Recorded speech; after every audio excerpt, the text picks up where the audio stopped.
Welcome to Home Organizing for Beginners. I'm Tammy, your home organizing educator. Today's micro topic or microscopic topic is the first step in organizing your paperwork.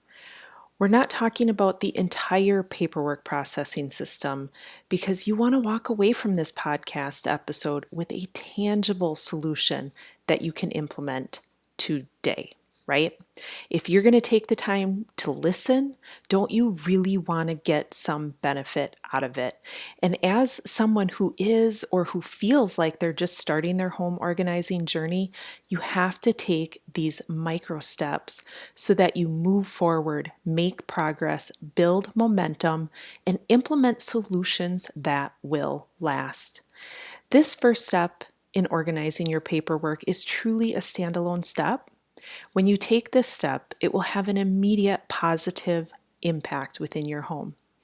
In this episode, I'll share the details of the problem with paperwork, and I'm going to share what the solution is, why it works, and how you can implement it.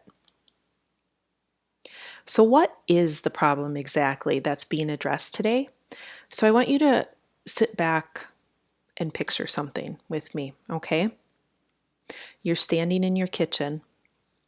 As you look around, all you see is every flat surface filled with stuff.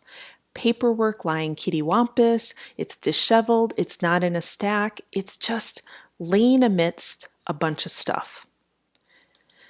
You walk out of the kitchen and you walk into your office and you're like, oh my gosh, there are papers everywhere in here too.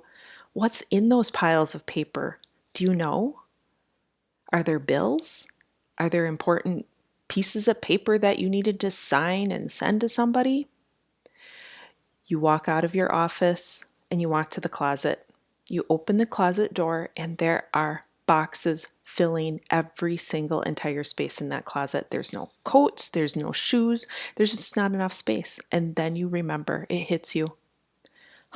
Last Christmas, I shoved all of the papers that were all over the kitchen into a box and I shoved them in this closet. I wonder which box it is. That's what you're thinking, right? You wanted to have the space clear so when you had family over, they didn't have to see your chaos. So you close the closet door and you walk into your bedroom, and there it is. There is a bin full of kids' artwork sitting in the corner of your bedroom. It's overflowing now. It's all over your dresser. This is where you're supposed to sleep. This is where you're supposed to get a good night's rest and be able to relax. But it's a mess. There are papers everywhere. I wonder if you're like me and you have your kids' artwork where they glue the spaghetti noodles or the rotini noodles to a piece of paper. Yep, I had those for a very, very long time. So then what? How are you really feeling? What are you really thinking? What's swirling around in your mind?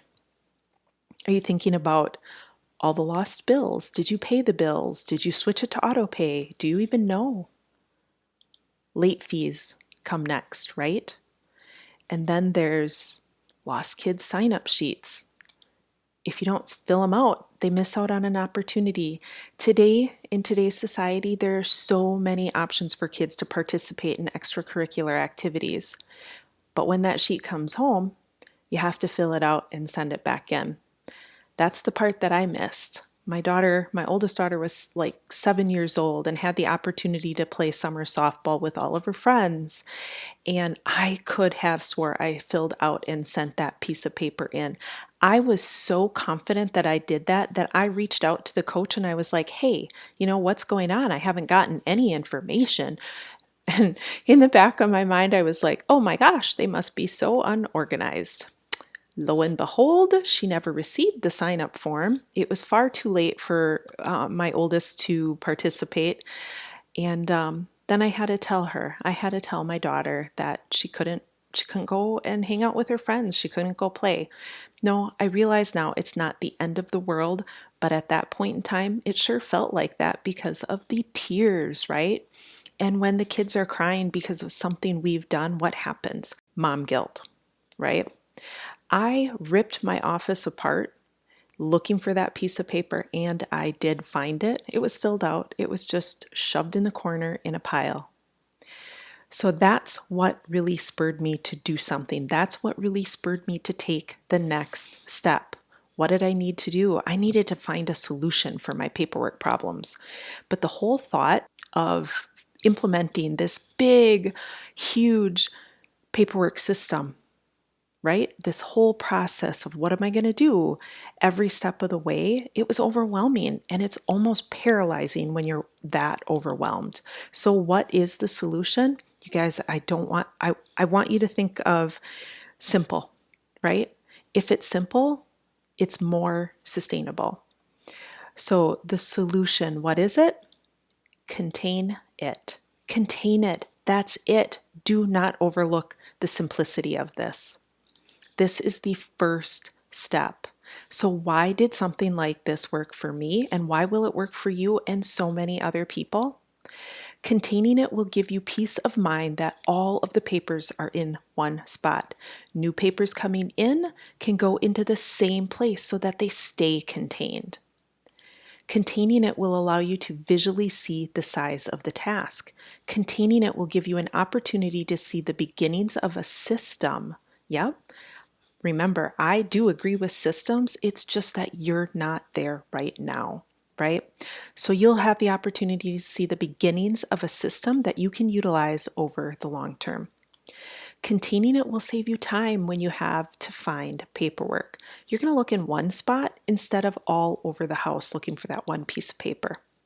Containing it will motivate you to find some time to sort through it all, and containing it will build momentum with new papers coming into your home so that you can deal with them more readily whenever possible. So I want you to remember, this is the first step. It doesn't have to take a long time to implement. It's pretty quick. You grab a box, you go through your house, grab all the papers and put it in the box, right? And the last thing, it's simple. Simple equals sustainable in my book. How about yours? So how do you implement this solution? Again, don't overlook the simple solutions, all right? You get a box or bin that you already have. There's no need to go out and spend a bunch of money on anything. Grab that box.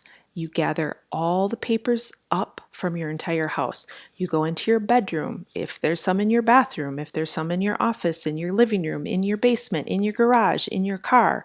Go everywhere that paperwork is. Gather it all up, put it into that box. All right? Last, put the box where the papers flow into your home. All right, so if you walk in the door like I do, and all of the paperwork that anybody's carrying around goes right on the countertop, right when you walk in the house, it's okay. Put a box there for right now. It's going to work, it's going to be functional, okay? So this will work for you as long as you need it to work until you're ready for the next level home organizing systems. So here's your point to remember. It's super simple. Contain your papers. That's what I want you to walk away from this podcast with. Contain your papers. That's the point to remember. That's the activity to take. To learn your options to continue your home organizing journey with me by your side, go to homeorganizingforbeginners.com. Thanks so much, and I hope you have a great day.